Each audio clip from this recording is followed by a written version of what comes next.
Hey guys, good morning and welcome to Devbhoomi career point. आशा करता हूँ आप सभी लोग स्वस्थ होंगे, काफी अच्छी आपकी स्टडी चल रही होगी। तो दोस्तों, यूट्यूब चैनल पे आपको टेस्ट सीरीज मैंने कंटिन्यू कर दी है, उत्तराखंड जी के सामान्य हिंदी। और आज इसी क्रम में देखेंगे जीएस की टेस्ट सीरीज पार्ट 175। इसके अतिरिक्त मैं आपको करंट अफेयर्स एग्जाम डोज वाली एक सीरीज दे रहा हूँ, जिसमें हम 2025 के महत्वपूर्ण करंट अफेयर्स का रिवीजन कर रहे हैं। बाद में उनसे संबंधित एमसीक्यूज को भी मैं आपका करवाने वाला हूँ, ठीक है। बाकी रिवीजन महाकुंभ क्लासेस और स्पेशल फैक्ट क्लासेस का भी अवलोकन करें। मॉर्निंग में अब ज्यादा क्लासेस होंगी, तो हो सकता है कि अब कुछ क्लासेस जैसे उत्तराखंड रिवीजन महाकुंभ और साथ ही स्पेशल फैक्ट क्लासेस जो आते हैं जीएस यूके जीके और साथ ही हिंदी वाली, वो मैं आपको इवनिंग में दे सकता हूँ, ठीक है।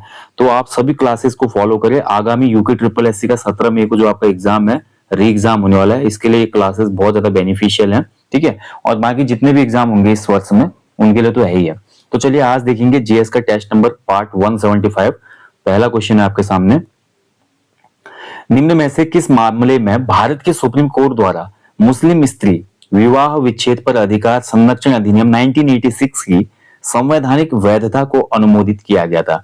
तो बताना है आपने, आप सभी को पता होना चाहिए। देखिए, भारत के सुप्रीम कोर्ट के द्वारा 1985 में एक बहुत महत्वपूर्ण डिसीजन दिया गया था, और ये डिसीजन मुस्लिम महिलाओं के विवाह विच्छेद के पश्चात भरण पोषण से संबंधित था। और भारत में इस केस को जाना जाता है मोहम्मद अहमद खान बनाम शाहबानो बेगम केस, ठीक है। इस पे एक मूवी भी आई है, हक मूवी। हाल में ही आपने देखा होगा, एक हक मूवी आई है, ओटीटी पे रिलीज हुई है।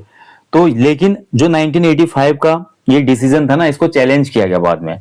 इसको चैलेंज करने के बाद भी सुप्रीम कोर्ट ने सन 2001 में, ये 2001 की बात है, सुप्रीम कोर्ट ने सन 2001 में बोला कि जो हमारा मुस्लिम स्त्री विवाह विच्छेद पर अधिकार संरक्षण अधिनियम है, जो कि 1986 में बनाया गया, किसके बाद? ये 1985 का वर्डिक्ट आने के बाद सुप्रीम कोर्ट किया इसको। सुप्रीम कोर्ट ने बोला कि ये बिल्कुल सही है, तो इसकी संवैधानिक वैधता को अनुमोदित किया गया था। और ये जो केस था वो था दानियाल लतीफी बनाम भारत संघ। ऑप्शन ए इसका राइट आंसर है, ठीक है। तो ये डैनियल नहीं होगा, माफ कीजिएगा, इसको दानियाल लिखेंगे। दानियाल लतीफी बनाम भारत सरकार, भारत संघ केस जो था। तो इस केस में सुप्रीम कोर्ट ने 1985 वाला जो हमारा मोहम्मद अहमद खान बनाम शाहबानो बेगम केस था, जो उसका डिसीजन था, उसको कंटिन्यू रखा। क्योंकि उसके बाद 85 के बाद 86 में ये आपका मुस्लिम स्त्री विवाह विच्छेद संरक्षण अधिनियम आया था उसमें, ठीक है। जो उनके राइट्स थे उस पर अधिक अधिनियम आया था। तो ये आपको याद रखना है, दानियाल लतीफी बनाम भारत संघ केस 2001 का डिसीजन है, कोर्ट ने इसको यथावत रखा था। क्योंकि देखिए केसेस भी पूछे जाते हैं आपके एग्जाम में, ठीक है, इसलिए बता रहा हूँ। चलिए अगला देखिए, सूची 1 को सूची 2 से सुमेलित कीजिए। मैंने जो जीएस की स्पेशल फैक्ट आपको क्लासेस कराई ना, उसमें मैंने आपको भारत के कुछ इंपॉर्टेंट जो केसेस हैं, ठीक है, जो एक नजीर साबित हुए भारत में, तो उनको अच्छे से मैंने डिस्कस कराया। जिसमें हमने देखा है कि केशवानंद भारती बनाम केरल राज्य केस क्या था, गोलकनाथ बनाम पंजाब राज्य क्या था, शंकरी प्रसाद वाला केस क्या था, मेनका गांधी वाला केस क्या था, शाहबानो बेगम वाला केस है, ठीक है। उसके अलावा भी बहुत से केसेस मैंने आपको उसमें कराए, जरूर देखिएगा उस सीरीज को। जी, जीएस की स्पेशल फैक्ट क्लासेस में, ठीक है। लेकिन कौन सा पार्ट है ये आपको देखना पड़ेगा। सूची 1 को सूची 2 से सुमेलित करना है, ठीक है। और एक तरफ आपको देखिए यहाँ पर पूंजी अर्थव्यवस्था की कुछ बातें बताई गई है, दूसरा ये बताना है कि इनको क्या कहा जाता है। तो अगर ध्यान से देखेंगे इसमें, तो पूंजी का योगदान, ठीक है, पूंजी का योगदान। देखिए, अगर पूंजी होगी आपके पास, तो पूंजी के योगदान से क्या मिलेगा आपको? इंटरेस्ट मिलेगा ना। तो कैपिटल से आपको क्या मिलेगा? ब्याज मिलेगा, यानी कि इंटरेस्ट मिलेगा। तो ए बी सी डी, ठीक है। तो ए का हो जाएगा इसमें 2। इसके बाद बात करें, देखिए मानवीय श्रम का योगदान। तो मानवीय श्रम जो होता है इसको कहा जाता है लेबरी, यानी कि बी का हो जाएगा 1। स्थिर प्राकृतिक संसाधनों, ठीक है, स्थिर प्राकृतिक संसाधनों को क्या, स्थिर प्राकृतिक जो संसाधन है, ठीक है। यहाँ पे थोड़ा कुछ मिस प्रिंटिंग हो रहा है, आई थिंक, मुझे लग रहा है इसमें। और उद्यम वृत्ति का जो योगदान होगा, उद्यम वृत्ति का योगदान तो लाभ कहलाएगा इसमें। स्थिर प्राकृतिक संसाधनों पर कुछ टैक्स वगैरह होगा इसमें, ठीक है। क्वेश्चन पूरा हुआ नहीं है इसमें, तो चलिए इसको स्किप करते हैं। मेरे को लग रहा है इसमें कुछ मिस प्रिंटिंग है, ठीक है। या ऐसा भी हो सकता है इसमें, देखिए स्थिर प्राकृतिक संसाधनों से हमको क्या होता है? लाभ होता है, प्रॉफिट होता है। जो भी हमारे पास ये प्रकृति में जो संसाधन है, प्राकृतिक रिसोर्सेज, नेचुरल रिसोर्सेज हैं, इससे लाभ होता है। उद्यम वृत्ति का योगदान, अगर कोई उद्यम कर रहा है, कोई इंडस्ट्री लगा रहा है, तो वो क्या देगा? टैक्स देगा, ठीक है। तो इस हिसाब से आपका 3 4 2 1 3 4 होगा, जो ऑप्शन सी में है। फिर भी इसको एक बार आप देख लीजिएगा, थोड़ा डाउट है मुझे। किस आंदोलन ने गांधी जी को वास्तव में राष्ट्रीय नेता बनाया था? पीवाईक्यू है। मैंने आपको बोला कि जो मैं टेस्ट सीरीज दूंगा उसमें कुछ पीवाईक्यू भी ऐड करते रहूंगा बीच बीच में। हालांकि यूट्यूब पर मैंने आपको एक पीवाईक्यू सीरीज कराई है जिसमें मैंने लगभग 2024 के लास्ट तक के जितने पेपर हुए हैं उन सबको कवर कराया है। उसमें GS PYQ, Uttarakhand GK PYQ और हिंदी पीवाईक्यू एक प्लेलिस्ट बनी हुई है यूट्यूब पर, देखिए 2025 के जो पेपर हुए हैं उनको भी मैं अब ऐड करूंगा इसमें, ठीक है। गांधी जी को देखिए, गांधी जी आप सभी को पता है 1915 में भारत आए थे। 1915 में गांधी जी भारत आए, कब? 9 जनवरी को। इसलिए प्रत्येक वर्ष 9 जनवरी को हम प्रवासी भारतीय दिवस मनाते हैं। गांधी जी के जीवन का जो पहला आंदोलन था भारत में जो था चंपारण आंदोलन 1917, ठीक है। इसके बाद गांधी जी ने आपका जो किया था 1918 में आपका क्या हुआ था, अहमदाबाद मिल मजदूर आंदोलन हुआ था। इसी वर्ष से आपका खेड़ा आंदोलन भी हुआ था। 3 आंदोलन होने के पश्चात भी गांधी जी ने केक खाया था, ये आपको याद रखना है, ठीक है। केक, CAK, हालांकि स्पेलिंग अलग है। C for Champaran, A for Ahmedabad मिल मजदूर आंदोलन, K फॉर खेड़ा। 3 आंदोलन घटित होने के बावजूद भी गांधी जी को वो पहचान नहीं मिली जो उन्होंने एफर्ट किया था। बट गांधी जी को पहचान मिली थी जब भारत में रोलेट एक्ट आया था 1919 में, ठीक है। रोलेट एक्ट के बाद आप सभी को पता है एक बहुत बड़ी घटना घटी थी जिसको हम जलियांवाला बाग हत्याकांड के नाम से जानते हैं। और उसके बाद दोस्तों आप सभी को पता है गांधी जी ने घोषणा की थी, भैया इस रोलेट एक्ट में गांधी जी बहुत पॉपुलर हो गए थे और गांधी जी ने घोषणा की कि अब हम असहयोग आंदोलन करेंगे, ठीक है। तो नॉन कोऑपरेशन मूवमेंट चलाएंगे। और तो इसके बाद गांधी जी बहुत पॉपुलर भी हो गए थे देश में। तो इसका जो राइट आंसर होना चाहिए ऑप्शन के हिसाब से, तो राइट आंसर रहेगा रोलेट सत्याग्रह आंदोलन। सी आंसर इसका सही होना चाहिए, ठीक है। सी होगा इसका आंसर। चलिए आगे बढ़ेंगे। निम्न में से कौन पूर्ण स्वराज का प्रस्ताव पारित होते समय भारतीय राष्ट्रीय कांग्रेस के अध्यक्ष थे? तो पूर्ण स्वराज आप सभी को पता है पूर्ण स्वराज कब पारित हुआ था? पूर्ण स्वराज हमारा जब पारित किया गया था 1929 में, ठीक है। तो ये आपका लाहौर में इसकी घोषणा की गई थी और उस समय भारतीय राष्ट्रीय कांग्रेस के युवा अध्यक्ष थे पंडित जवाहरलाल नेहरू, ठीक है। ये कौन सा अधिवेशन था कांग्रेस का? 1929 वाला अधिवेशन, लाहौर अधिवेशन। यहां पर तिरंगा भी फहराया गया था। ग्लोबल पीस इंडेक्स 2025 में भारत को कौन सा रैंक मिला है? तो देखिए वैश्विक, इसको बोलते हैं वैश्विक शांति सूचकांक, वैश्विक शांति सूचकांक, ठीक है। तो वैश्विक शांति सूचकांक में जो भारत की रैंक है ये आपकी थी 115 इस वर्ष की 2025 में, ठीक है 115। पहले नंबर पे इसमें कौन सा देश था? तो आइसलैंड। आइसलैंड दुनिया का सबसे शांत देश है, ठीक है आइसलैंड। और भारत का रैंक 115वां था इसमें। विजयपुर साम्राज्य के अवशेष कहाँ पाए जाते हैं? ठीक है, तो आप सभी को पता है विजयनगर जो साम्राज्य था, विजयपुर बोला मैंने, माफ कीजिएगा, विजयनगर साम्राज्य। तो विजयनगर जो साम्राज्य था, विजयनगर एम्पायर जो था, आप सभी को पता है जब भारत में मध्यकाल की हम बात करें तो भारत में जब हमारा तुगलक वंश चल रहा था ना, तुगलक वंश के समकालीन ये स्थापित हुआ था विजयनगर साम्राज्य। इसकी स्थापना किसने की थी? हरिहर और बुक्का नामक 2 भाइयों ने की थी। इसके अवशेष जो हैं वो पाए जाते हैं हम्पी में, ठीक है ऑप्शन सी हो जाएगा इसमें राइट आंसर। विजयनगर साम्राज्य के जो अवशेष मिलते हैं हम्पी में मिलते हैं, ठीक है। बाकी मैंने इतिहास की क्लासेस में आपको सब कराया इसमें अच्छे से, क्या क्या चीजें थी विजयनगर साम्राज्य में। सूची 1 को सूची 2 से सुमेलित करना है। एक तरफ इंटरनेट ब्राउजर दिए गए हैं, दूसरी तरफ उनके जो जिसने उसको डेवलप किया उन कंपनीज का नेम दिया गया है। तो सबसे पहले देखिए फायरफॉक्स, ठीक है। तो फायरफॉक्स की अगर बात करें, फायरफॉक्स किसने डेवलप किया? तो फायरफॉक्स आपका मोजिला का है, ठीक है मोजिला फायरफॉक्स। सफारी की मैं बात करूं तो सफारी जो आपका हो जाता है ये आपका एप्पल कंपनी का वेब ब्राउजर है, ठीक है सफारी। इंटरनेट एक्सप्लोरर की मैं बात करूं, हालांकि अब बंद कर दिया इसको माइक्रोसॉफ्ट ने, ठीक है। तो ये हो जाएगा सी का 1। और एक्सेस जो है आपका, एक्सेस हो जाएगा आपका किसका? ब्लैकबेरी का, ब्लैकबेरी। तो इस हिसाब से जो इसका राइट आंसर होगा 4 3 1 2, 4 3 1 2 किसमें? ऑप्शन सी में, ठीक है ये ध्यान रखिएगा। इंटरनेट एक्सप्लोरर अब बंद कर दिया है माइक्रोसॉफ्ट ने। और वर्तमान में माइक्रोसॉफ्ट कंपनी का जो वेब ब्राउजर सबसे ज्यादा यूज होता है इसका नाम है माइक्रोसॉफ्ट का, क्या है ये? एज, ठीक है माइक्रोसॉफ्ट एज बोलते हैं इसको। ये इनका वेब ब्राउजर माइक्रोसॉफ्ट एज, ठीक है याद रखिएगा। इसके अलावा देखिए वेब ब्राउजर अगर बात करें, गूगल का वेब ब्राउजर है, गूगल कंपनी का वेब ब्राउजर है गूगल क्रोम, ठीक है काफी पॉपुलर है अभी गूगल क्रोम। चलिए निम्न में से कौन सा एक सही सुमेलित नहीं है? तो जो सही सुमेलित नहीं है वो बताना आपने, ठीक है। एक तरफ झील दिए गए हैं आपके लेक्स, दूसरी तरफ स्टेट दिए गए हैं, कोल्लेरू झील आंध्र प्रदेश में, बिल्कुल सही है। गंगा झील पश्चिम बंगाल। खेची ओपालगी झील सिक्किम में, बिल्कुल सही है। खजियार झील हिमाचल प्रदेश में। खजियार बहुत ही पॉपुलर एक प्लेस है और हिल स्टेशन है जो कि यूरोप की तरह दिखता है, तो यहाँ पर खजियार झील भी है।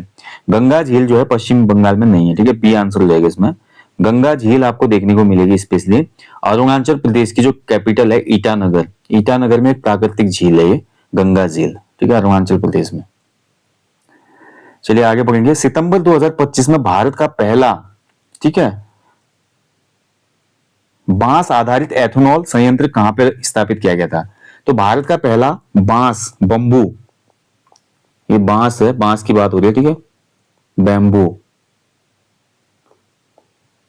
तो भारत का पहला बैम्बू आधारित एथेनॉल जो प्लांट है ये स्थापित किया गया था असम के गोलाघाट में। ऑप्शन इसका राइट आंसर है। करंट का क्वेश्चन है, महत्वपूर्ण है। एथेनॉल में भारत देखिए बहुत ज्यादा काम कर रहा है, तो ये क्वेश्चन बनते हैं एग्जाम में, आपको याद होना चाहिए। तो सितंबर का करंट अफेयर है, बहुत महत्वपूर्ण भी है। तो पहला बंबू आधारित जो आपका एथेनॉल प्लांट है ये गोलाघाट असम में स्थापित किया गया। अगला देखिए, टाइगर रिजर्व और उनके राज्य के बीच में सही मिलान को पहचानिए, ठीक है। एक सही है इसमें, बाकी गलत है, ये आपने बताना कि कौन सा सही है इसमें। कान्हा जो हमारा राष्ट्रीय उद्यान है छत्तीसगढ़, गलत हो जाएगा। कान्हा हमारा है मध्य प्रदेश में, एमपी। बांदीपुर कर्नाटक में, ये बिल्कुल सही है, ठीक है। पेरियार जो है तमिलनाडु में नहीं है, पेरियार आपका कहाँ है? केरल में है। सिमलीपाल जो है असम में नहीं है, सिमलीपाल आपका कहाँ है? ओडिशा में है, ठीक है। तो केवल बी इसमें सुमेलित है, ध्यान रखेंगे, आंसर हो जाएगा ऑप्शन बी। 1857 की क्रांति को बर्बरता और सभ्यता के बीच युद्ध किसने कहा था? बहुत अच्छा क्वेश्चन है, एग्जाम में पूछा भी जाता है। थोड़ा इंग्लिश मीडियम वालों को दिक्कत हो रही होगी, ट्रांसलेशन हो नहीं पाया। तो ये देखिए आपका जो हो जाएगा, who called the 1857 revolution a war between barbarism and civilization, ठीक है। तो किसने बोला था कि 1857 का जो रेवोल्यूशन था वो वॉर था बिटवीन बार्बरिज्म एंड सिविलाइजेशन के? तो ये कथन दिया था आपका किसने? टी आर होम्स ने। ऑप्शन ए इसका राइट आंसर हो जाएगा, टी आर होम्स ने, ठीक है।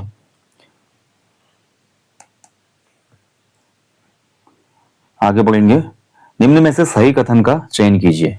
तो सही कथन बताना है आपने इसमें से। पहला कथन है, भारतीय राष्ट्रीय कांग्रेस को भीख मांगने वाली संस्था बाल गंगाधर तिलक ने कहा था। भारतीय राष्ट्रीय कांग्रेस की स्थापना के समय भारत का वायसराय जॉर्ज यूले था। तो बताइए कौन सा इसमें सही हो जाएगा ऑप्शन। तो देखिए, जब भारतीय राष्ट्रीय कांग्रेस है इसके संबंध में भीख मांगने वाली संस्था जो स्टेटमेंट दी थी, बिल्कुल सही है। बैगर कहा था कांग्रेस को किसने? बाल गंगाधर तिलक ने, क्योंकि गरमपंथी विचारधारा के नेता थे। मैंने इतिहास में पढ़ा आपको, बिपिन चंद्र पाल, बाल गंगाधर तिलक और लाला लाजपत राय, ठीक है। लाल, बाल और पाल कहा जाता था इनको, तीनों नेताओं को, लाल, बाल, पाल। ये गरमपंथी विचारधारा के नेता थे। तो पहला कथन तो सही है। भारतीय राष्ट्रीय कांग्रेस की जो स्थापना हुई थी, कब हुई थी? 1885 में। इस समय भारत का जो वायसराय था वो था डफरिन, ठीक है, ना कि George Yule. George Yule Congress का अध्यक्ष बनने वाला पहला क्या था? यहूदी था, ठीक है। पहला यहूदी अंग्रेज जो था भारतीय राष्ट्रीय कांग्रेस का अध्यक्ष बनने वाला जॉर्ज यूले था। तो दूसरा स्टेटमेंट गलत है, केवल एक इसमें सही हो जाएगा। सही कथन का चयन पूछ रहे हैं। सरहिंद नहर का निर्माण निम्न में से किस नदी पर किया गया है? तो सरहिंद जो नहर है ये निकाली गई है कौन सी नदी से? सतलज नदी से, ठीक है। ऑप्शन सी इसका राइट आंसर है, सतलज नदी। अगला क्वेश्चन है, निम्न में से कौन सा युग्म सही नहीं है? एक तरफ आपको देखिए कुछ योजनाएं दी गई है, दूसरी तरफ उनसे संबंधित वर्ष दिए गए हैं, कब ये स्थापित हुआ था, शुरू हुआ था, ठीक है। तो पहला है देखिए किसान क्रेडिट कार्ड योजना। भारत में जो किसान क्रेडिट कार्ड योजना है 1998-99 में शुरू हुई थी, सही है। सहकारी विकास फंड की स्थापना भारत में, कोऑपरेटिव डेवलपमेंट फंड 1993, बिल्कुल सही है। नाबार्ड, ठीक है, नाबार्ड, नाबार्ड की स्थापना देखिए 1980, ये गलत है बिल्कुल, ठीक है। नाबार्ड जो है 1982 में स्थापित हुआ था। क्षेत्रीय ग्रामीण बैंक जिनको कहा जाता है आपका रूरल, ठीक है, regional rural banks, RRB. RRB की स्थापना हुई थी 1975 में, 2 अक्टूबर 1975, ये बिल्कुल सही है, ठीक है। तो इस हिसाब से नाबार्ड जो है आपका ये हो जाएगा इसमें गलत, गलत ही पूछा है ना, कौन सा युग्म सही नहीं है, सी हो जाएगा, ठीक है। नाबार्ड का फुल फॉर्म पूछे थे कई बार, national bank for agriculture and rural development, ठीक है, ये आपको ध्यान रखना है। 1982 में कब स्थापित हुआ था ये आपका? जुलाई 12 जुलाई 1982 को ध्यान रखेंगे। नाबार्ड का हेडक्वार्टर कहाँ है, कई बार एग्जाम में क्वेश्चन पूछा जाता है, तो कमेंट बॉक्स में आप मेरे को बताएंगे, कमेंट बॉक्स में बताइए नाबार्ड का जो हमारा हेडक्वार्टर है कहाँ स्थित है। ठीक है, नाबार्ड को हिंदी में क्या बोलते हैं, राष्ट्रीय कृषि एवं ग्रामीण विकास बैंक। ओके, चलिए। प्रिंटर के द्वारा प्रिंटेड इमेज की गुणवत्ता किसमें मापी जाती है? तो देखिए, जब प्रिंटर हमारा कोई चीज प्रिंट करता है ना, तो उसमें इमेज की जो क्वालिटी होती है, इसको मापा जाता है किसमें, इसको बोलते हैं, आपका राइट आंसर हो जाएगा इसका ऑप्शन ए, डीपीआई बोलते हैं इसको। ठीक है, डीपीआई, डॉट्स पर इंच, यानी कि पर इंच में कितने डॉट्स आए हैं। ठीक है, और देखिए प्रिंटिंग के लिए कई बार ये भी क्वेश्चन बनता है कि आपका प्रिंटिंग के लिए कौन सा प्रिंटर सर्वाधिक उपयोगी होता है, सर्वाधिक यूज में लाए जाते हैं। तो इंकजेट और लेजर प्रिंटर, स्पेशली लेजर जो प्रिंटर होता है, लेजर प्रिंटर को ज्यादा उपयोग किया जाता है। ठीक है, वर्तमान समय में, क्योंकि लेजर जो प्रिंटर होता है ना, ये उच्च मात्रा में प्रिंटिंग कर पाता है, कम समय में तेज गति से करता है, साथ ही प्रति पेज जो लागत होती है काफी कम होती है इसकी। तो लेजर प्रिंटर आपको याद रखना। चलिए नेक्स्ट देखिए, सूची 1 को सूची 2 से सुमेलित करना है। एक तरफ आर्टिकल है, दूसरी तरफ उनमें जो प्रावधान है वो आपको बताने हैं कौन सा इसमें सही सुमेलित है। तो पहला है देखिए आपका आर्टिकल 13। तो अनुच्छेद 13 क्या बोलता है भाई? ठीक है, तो अनुच्छेद 13 बोलता है आपका मूल अधिकारों से असंगत या उनका अल्पीकरण करने वाली जो विधियां हैं, ये आर्टिकल 13 में बताई गई है। अनुच्छेद 29, तो अनुच्छेद 29 में हमारा क्या बताया गया है, अल्पसंख्यक वर्गों के हितों का संरक्षण। ठीक है, यानी कि जो हमारे माइनॉरिटीज हैं, तो माइनॉरिटीज के जो भी राइट्स हैं उनका संरक्षण बताया गया इसमें।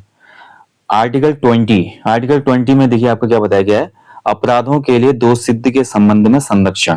ठीक है, और आर्टिकल 24 में हमारा बताया गया है कारखानों आदि में बच्चों के नियोजन का प्रतिषेध करता है, यानी कि 14 वर्ष से कम उम्र के बच्चों का कारखाने में नियोजन का प्रतिषेध करता है। गैर कानूनी है, मतलब 14 साल से कम उम्र के बच्चों को काम कराना किसी भी व्यापारिक प्रतिष्ठान में या किसी भी कारखाने वगैरह, फैक्ट्री वगैरह में। ठीक है, तो इस हिसाब से राइट आंसर होना चाहिए इसका।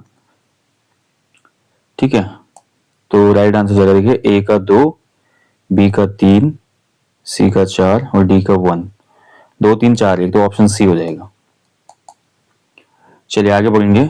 सूची 1 को सूची 2 से सुमेलित करना है। ठीक है, एक तरफ आपका नदी है, दूसरी तरफ उनसे संबंधित क्षेत्र दिए गए हैं। कावेरी नदी, तो कावेरी नदी कहां से निकलती है, कावेरी नदी बताइए। कावेरी नदी जो है आपका, ठीक है, वेस्टर्न घाट, कावेरी का तो वेस्टर्न घाट ही हो जाएगा इसमें, बिल्कुल सही है। इसके बाद देखिए नर्मदा जो है अमरकंटक के पठार से निकलती है। ठीक है, यानी कि फिर 4 हो जाएगा। झेलम की बात करें तो झेलम जो है वेरीनाग झील से निकलती है, बिल्कुल सही है। रावी जो है रोहतांग पास से निकलती है। ठीक है, तो इस हिसाब से 1 4 2 3 हो जाएगा इसका उत्तर, और जो कि है आपका 1 4 2 3 ऑप्शन डी में, डी आंसर। चलिए नेक्स्ट देखिए, अशोक ने अपने अभिलेखों में कौन सा नाम प्रयुक्त किया है। बहुत अच्छा क्वेश्चन यहाँ पे पूछा गया है। देखिए अशोक, कलिंग का युद्ध जब इसने लगा था, कलिंग युद्ध, ठीक है, तो कलिंगा युद्ध के पश्चात अशोक का मन भर गया भाई युद्ध से, और कलिंगा युद्ध हुआ था आपका कब, 261 BC में खत्म करा अशोक ने, और यहीं पर आपका बौद्ध धर्म को अपना लिया। बोला कि मैं अब कभी जीवन में युद्ध नहीं करूंगा, और उसके बाद बौद्ध धर्म अपनाने के बाद इसने बौद्ध धर्म के प्रचार प्रसार के लिए बहुत ज्यादा काम किया। ठीक है, और अशोक ने जो भी अपने अभिलेख हैं या जो भी इसके शिलालेख वगैरह है ना, इन शिलालेखों में अपने को क्या नाम दिया, तो नाम लिखा था सब में क्या, प्रियदर्शी। ठीक है, प्रियदर्शी नाम मिलता है हमको अशोक का। अब देखिए इसी से संबंधित एक क्वेश्चन आपका और बना था, उत्तराखंड में बना था या जीएस में बना था, सामान्य अध्ययन वाले पोर्शन में पूछा गया था, लास्ट जो एग्जाम हुआ था आपका ग्रेजुएट लेवल, उसमें पूछा था कि अशोक ने कौन से शिलालेख में मिस्र के राजा अशोक ने कौन से शिलालेख में मिस्र के राजा टॉलमी सेकंड को, टॉलमी द्वितीय को अपना समकालीन कहा था। ये क्वेश्चन पूछा गया था, अशोक ने किस शिलालेख में मिस्र के राजा टॉलमी द्वितीय को अपना समकालीन कहा था। अशोक के 13 शिलालेख मिलते हैं ना हमको। ठीक है, तो अशोक के जो शिलालेख हैं, तो इसमें जो आपका 13वां शिलालेख, माफ कीजिए, जो अशोक का 13वां शिलालेख है, इसमें आपका इसने ये उल्लेख किया है। ठीक है, आंसर इसका 13वां शिलालेख था। बहुत डिटेल में जिसने पढ़ा होगा वही इसका उत्तर दे पाया होगा। तो इसमें मिस्र के राजा टॉलमी सेकंड को अपना समकालीन कहा था अशोक ने। ठीक है। ठीक है। अशोक किस वंश का राजा था? तो अशोक मौर्य वंश का राजा था, मौर्य वंश का राजा। ठीक है। एक क्वेश्चन और बनता है कि अशोक ने श्रीलंका में बौद्ध धर्म के प्रचार प्रसार के लिए किसको भेजा था? ठीक है। तो अशोक, देखिए अपने जो बच्चे थे इसके, पुत्र का नाम था इसका महेंद्र, ठीक है, महेंद्र, महेंद्र बाहुबली, और बाहुबली ने, मजाक कर रहा हूं, संघमित्रा, पुत्री का नाम था संघमित्रा। तो अपने पुत्र महेंद्र और संघमित्रा को अशोक ने बौद्ध धर्म के प्रचार के लिए उसमें कहा भेजा था? सिलोन। सिलोन श्रीलंका का प्राचीन नाम था, ये आपको ध्यान रखना है, ठीक है, ध्यान रखें। चलिए, बहुत ज्यादा डिटेल में हो गया क्वेश्चन। जलवायु प्रदेश की सीमा निर्धारण में वर्षण प्रभाविता एवं तापीय दक्षता का प्रयोग किसके द्वारा किया गया था? तो देखिए, जलवायु प्रदेश की सीमा निर्धारण करने के लिए जो वर्षा की प्रभाविता है, इनकी वर्षा से कितना प्रभाव पड़ रहा है संबंधित क्षेत्र में, और इसके अलावा जो तापीय दक्षता है वहां पे, ठीक है, इसका जो प्रयोग था सर्वप्रथम किस वैज्ञानिक के द्वारा किया गया था? तो राइट आंसर इसका C.W. थॉर्नथवेट, ठीक है, ध्यान रखिएगा, ऑप्शन बी इसका राइट आंसर है C.W. थॉर्नथवेट। बहुत महत्वपूर्ण क्वेश्चन है, याद रखिएगा। चलिए आगे बढ़ेंगे। नेक्स्ट देखिए, निम्न में से किस टोपोलॉजी में प्रत्येक नोड नेटवर्क में हर दूसरे नोड से जुड़ा होता है? तो देखिए, अगर आपने कंप्यूटर के जो कंप्यूटर का सिलेबस है उसमें टोपोलॉजी पढ़ी है, तो टोपोलॉजी के अलग अलग प्रकार होते हैं।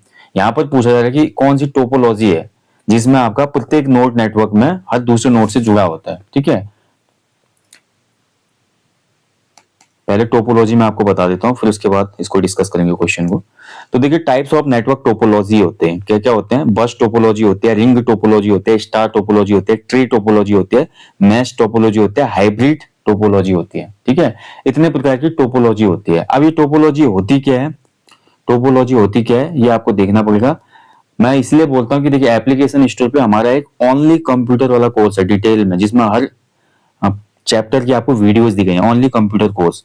उसको आप लीजिए, उसमें अच्छे से समझा गया है टोपोलॉजी क्या है, नेटवर्क लेयर्स क्या है, ठीक है, OSI की जो 7 लेयर्स होती हैं वो कौन सी हैं, ये सब टॉपिक आपको कराए गए हैं उसमें। तो इसको आप अवश्य देखिएगा। चलिए, तो प्रश्न का उत्तर है इसमें राइट आंसर होगा मैश टोपोलॉजी, इसका राइट आंसर है ऑप्शन डी, ठीक है। तो मैश टोपोलॉजी में क्या होता है? प्रत्येक नोड नेटवर्क में हर दूसरे नोड से जुड़ा होता है, ऑप्शन डी इसमें बिल्कुल सही उत्तर है। इसकी विशेषता ये होती है कि इसमें डेटा भेजने के लिए कई रास्ते होते हैं, जिससे अगर एक कनेक्शन भी खराब हो जाए, मैश टोपोलॉजी का फायदा ये है, इसमें डेटा भेजने के लिए कई रास्ते होते हैं। यदि एक कनेक्शन भी इसमें शॉर्ट हो जाए तो क्या होता है, आपका खराब हो जाए तो डेटा दूसरे रास्ते से गंतव्य तक चले जाता है, ठीक है, ये आपको ध्यान रखना है। और जो मैश टोपोलॉजी होते हैं ना, 2 प्रकार की होती है, एक होती है फुल मैश जहां पर हर नोड दूसरे नोड से जुड़ा होता है, और एक होती है पार्शियल मैश टोपोलॉजी जहां पर कुछ ही नोड आपस में जुड़े होते हैं, ठीक है। इसलिए बोलता हूँ थोड़ा बहुत डिटेल में पढ़ना है तो आपको बेसिक तो क्लियर करना ही होगा, ठीक है। आधारभूत कोर्स अवश्य करें पूरा, या तो स्वयं से या किसी ऑफलाइन इंस्टीट्यूट से या ऑनलाइन माध्यम से, तब जाके चीजें समझ में आते हैं। यहीं पे सेशन को मैं समाप्त करूंगा दोस्तों, ठीक है। मिलेंगे आपको जल्दी नेक्स्ट सेशन में। बाकी यार टेस्ट सीरीज में किसी भी प्रश्न में आपको लगता है कोई डाउट है या गलती हुई है तो जरूर बताइएगा, ताकि नेक्स्ट जो पार्ट आएगा उसमें मैं करेक्शन कर लूँ। चलिए, हमेशा की तरह बोलूंगा, अपने जीवन में कम से कम एक पेड़ लगाएं, लोगों को भी इसके लिए अवेयर करें। आगे एप्लीकेशन स्टोर पे आगामी परीक्षाओं के लिए, री एग्जाम के लिए टेस्ट सीरीज चल रही है, फुल लेंथ प्रैक्टिस सेट भी है और साथ ही सब्जेक्ट वाइज टेस्ट सीरीज भी है, उसको आप ले लीजिएगा, बाइलिंगुअल है, ठीक है।